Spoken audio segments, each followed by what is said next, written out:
আজিমপুর নামে একটি গ্রাম ছিল। সেই গ্রামে বাস করত পার্বতী ও মালতী।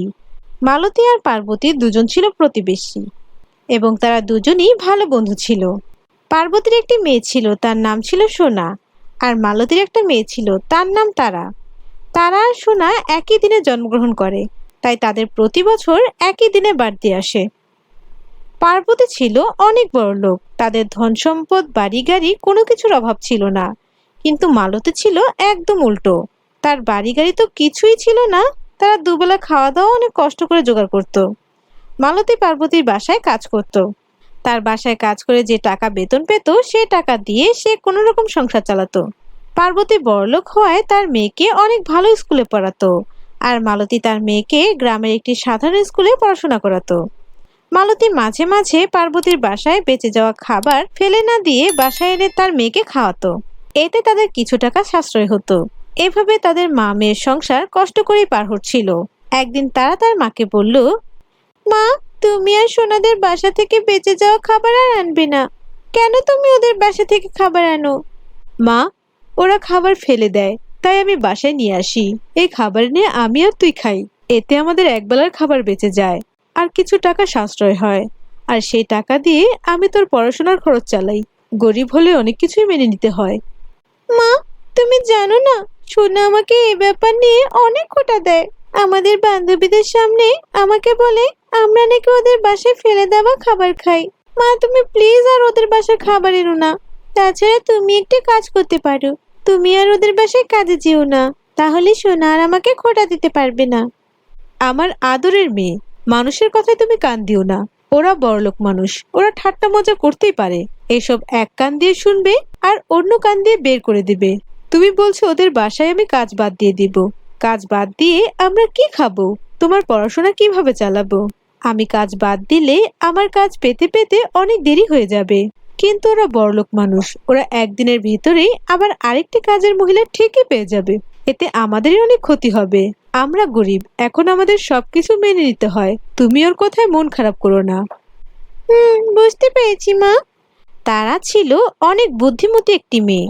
সে তার মায়ের কথা সবকিছু বুঝে আর কিছু না বলে সেখান থেকে চলে যায়। পরের দিন মালতী পার্বতীর বাসায় কাজ করছিল। পরের দিন ছিল পার্বতীর মেয়ের জন্মদিন। এদিকে মালতীর মেয়েরও ওই দিন জন্মদিন। সেখানে গেল পার্বতী আর বলল, কালকে আমার মেয়ের জন্মদিন। আমি অনেক লোককে ইনভাইট করেছি। কালকে সকাল থেকেই তোমার অনেক কাজ। তাদের সেবা যত্ন করা, রান্না বান্না সবকিছু তোমার দায়িত্ব। তাই বলছি তুমি আজকে আমাদের বাসায় থেকে যাও। কালকে সকাল সকাল উঠে সব কাজ শেষ করবে। তুমি আবার কষ্ট করে বাসায় যাবে? না পার্বতী, আমার থাকা হবে না। আমার মেয়ে আমাকে ছাড়া রাতে ঘুমাতে পারে না, আবার আমাকে ছাড়া রাতে খায়ও না। আমার জন্য নিশ্চয়ই আমার মেয়েটা বসে আছে। আমি কাল সকালে ঠিক মতো চলে আসব। তাও আজকে আমাকে বাসায় যেতে হবে। ঠিক আছে, তাহলে তুমি যেটা ভালো মনে করো সেটাই করো, কিন্তু হ্যাঁ, এটা মাথায় রেখো, কালকে যেন কোনো কিছু উল্টাপাল্টা না হয়। ঠিকঠাক মতো চলে আসবে আর কালকে কাজ করবে।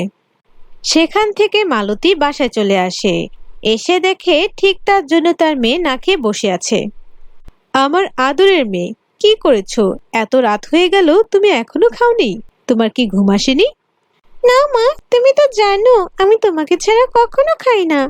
তোমাকে নিয়ে আমি অনেক টেনশনে থাকি। আমি তোমাকে একটা কথা বলি, তুমি কথাটা রাখবে তো? তোমার কথা আমি রাখবো না কেন? তুমি আমার একমাত্র আদরের মেয়ে। তুমি যা বলবে আমি তাই করব। মা, তুমি তাহলে কালকে কাজে যাবে না? তুমি কালকে আমার সাথে সারাদিন থাকবে। কেন মা, তোমার সাথে কালকে সারাদিন থাকতে হবে কেন? কালকে কি হয়েছে যে কাজে যাব না? তুমি এত তাড়াতাড়ি ভুলে গেলে? একটু মনে করে দেখো কালকে কি। ও আচ্ছা, এবার মনে পড়েছে। আমার আদরের মেয়ের কালকে জন্মদিন। কিন্তু মা, আমারও তো ইচ্ছে করে তোমার সাথে থাকতে। মা, তুমি জানো কালকে সোনারও জন্মদিন। আর ওরা বড়লোক মানুষ, অনেক লোককে ইনভাইট করেছে। কাল ওদের বাসায় অনেক বড় অনুষ্ঠান হবে। আমি যদি কালকে না যাই তাহলে ওদের বাসায় কিছুই হবে না। কি করবে এখন তুমি বলো মা? আবার না গেলে ওরা বাসা থেকে আমাকে বের করে দেবে। তখন তো আমরা না খেয়েই মরে যাব। তাহলে মা, আমি কালকে তোমার সাথে সারাদিন থাকবো। তোমার সাথে আমাকে কাজে নিয়ে যাবে? মা, তুমি কালকে আমার সাথে সারাদিন থাকবে। অবশ্য পার্বতী তোমাকে নিয়ে যেতে বলেছে। কালকে ওদের বাসায় অনুষ্ঠান, তাই। ঠিক আছে, কালকে সকালে আমি আর তুমি যাব। চলো এবার গিয়ে খাওয়া দাওয়া করি। তাই বলে তারা খাওয়া দাওয়া করে রাতে শুয়ে পড়ল। সকালবেলা মিতালি ও তার মেয়ে পার্বতীদের বাসায় যায়। মিতালি তারাকে ঘরের এক কোণে দাঁড়া করিয়ে রেখে সে তার কাজে চলে গেল। বাসায় অনেক ভালো মন্দ রান্না হচ্ছে, আবার গান বাজনার আয়োজন করা হয়েছে। তারা এগুলো অনেক মনোযোগ দিয়ে তাকিয়ে তাকিয়ে দেখছিল। আর এভাবেই সন্ধ্যা লেগে গেল। সন্ধ্যা লাগার সাথে সাথে সোনাদের বাসায় অনেক মেহমান আসছিল, অনেক সুন্দর সুন্দর জামা পরে। তখন কিছুক্ষণ পরই শুরু হয়ে গেল সোনার বার্থডে সেলিব্রেশন। সোনাকে সবাই অনেক বড় বড় সুন্দর গিফট দিচ্ছিল। এসব তাকিয়ে দেখছিল এক কোণে দাঁড়িয়ে থাকা তারা। সোনা হঠাৎ তাকে দেখতে পেল, তারা তাদের সবকিছু দেখছে। সোনা তখন তার কিছু বন্ধু বান্ধব নিয়ে তারার কাছে গেল আর বলতে লাগলো, তারা, বড় বড় চোখ করে কি দেখছো? আগে এসব তো কখনো দেখোনি মনে হচ্ছে। দেখো দেখো, কি আর করবে, তোমার দেখা ছাড়া তো আর কোনো কাজ নেই। আর তুমি এটা কি পরে এসেছো? আজকে আমার বার্থডে, তুমি জানো না? দেখছো না সবাই কত সুন্দর সুন্দর জামা পরে এসেছে, আর তুমি একটা ছেঁড়া ড্রেস পরে এসেছো। আমার জামা দেখেছো কত সুন্দর, অনেক দাম। এসব জামা কি তুমি জীবনে কখনো কিনতে পারবে? তোমার দেখে যেতে হবে সারা জীবন। তোমার স্বপ্ন স্বপ্নই থেকে যাবে, কখনো পূরণ হবে না। আজকে তো তোমারও জন্মদিন, দেখেছো আজকের দিনে তুমি কি করছো আর আমি কি করছি। এসব বলে আরো অনেক অপমান করতে লাগলো। তারা তখন সেখান থেকে মন খারাপ করে কাউকে কিছু না বলে বেরিয়ে চলে গেল। তারা হাঁটতে হাঁটতে একটি গাছের নিচে বসে অনেক কান্না করতে লাগলো। তারা অনেকক্ষণ ধরে কাঁদছিল। এটা দেখে একটি বৃদ্ধা তার কাছে এগিয়ে আসলো আর বলল, তোমার কি হয়েছে? তুমি এখানে দাঁড়িয়ে কেন? আমি অনেকক্ষণ ধরেই তোমাকে দেখছি। আমাকে বলো, তুমি কাঁদছো কেন? বুড়িমা, আমি কাঁদবো না তো কি করব? আমার কপালে কাঁদা ছাড়া আর কিই বা আছে? আমার প্রতিবেশী সোনার আজকে জন্মদিন, আবার আজকে আমারও জন্মদিন। ও জন্মদিনে অনেক বড় বড় কেক কাটছে, সবাইকে নিয়ে মজা করছে, আর আমার একটা কেকও কাটার সামর্থ্য নেই। আমি কাঁদবে না তো কে কাঁদবে? তুমি আমাকে বলো বুড়িমা। ও আচ্ছা, এই বিষয়। তুমি এইটুকু নিয়ে মন খারাপ করো না। আপনার কাছে এটা এইটুকু বিষয় হলেও আমার কাছে অনেক বড়। আমার অনেক খারাপ লাগছে। ঠিক আছে, তুমি একটু চোখ বন্ধ করে দাঁড়িয়ে থাকো। আমি তোমাকে একটি জিনিস উপহার দেব। তাই বলে বুড়িমা হাতের একটি তুড়ি বাজাতে একটি জাদুর কেক তার সামনে আসলো। আর বুড়ি বলল, তারা, এবার তুমি চোখ খোলো।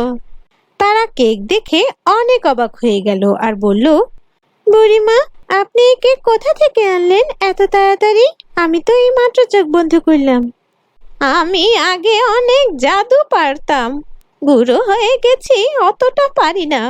কিন্তু তোমাকে আমি যে কেকটা দিচ্ছি, তোমার জন্মদিনেই কাটতে হবে।